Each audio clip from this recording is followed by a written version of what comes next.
Alright, hello everyone. So I'm going to set up a two-part tutorial on slow scan with your Android phone.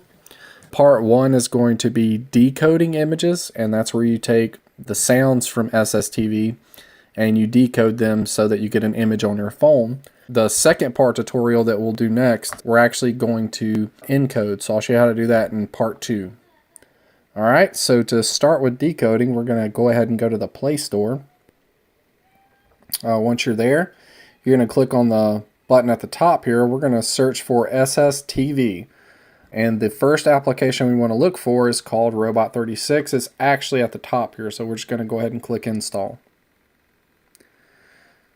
Alright, while that's installing, alright, now we've got a little icon on our desktop of our phone here. So before I hit allow here, I just want to show you guys some buttons at the top. So this play button here is used to pause the waterfall. There's no need to do that. Basically, at this point, all you need to do is hit allow 2 times and you're in auto mode and you can decode. Alright, so once you see your waterfall, the only thing you need to do is go up in the top right hand corner, click on the 3 dots, select auto mode. Once you have it in auto mode, you are ready to receive. Just make sure your microphone is really close to your radio. So what's going to happen here is the image is going to transmit line by line. It takes a minute. Most images take around a minute or so to transmit. Just depends on the type of mode that you use. In this case, because we have it set in auto mode, it actually tells you in the top left hand corner that we're using mode PD90 here. In most cases on our net, we're probably just going to stick with Robot36, but having this auto mode available just makes it really easy to pick up anything that's over the air, so you don't have to switch between modes constantly or ask stations what mode they're transmitting on. The only thing you need to do is just leave the application open and wait for the images to come through.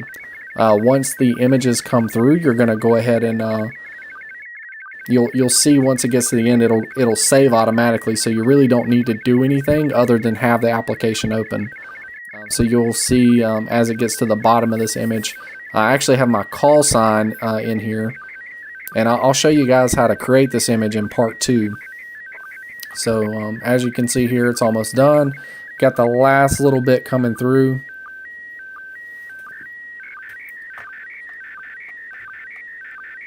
Alright, so as that image is completing and the transmission stops, you will see that it auto saved, and then the waterfall will kind of restart.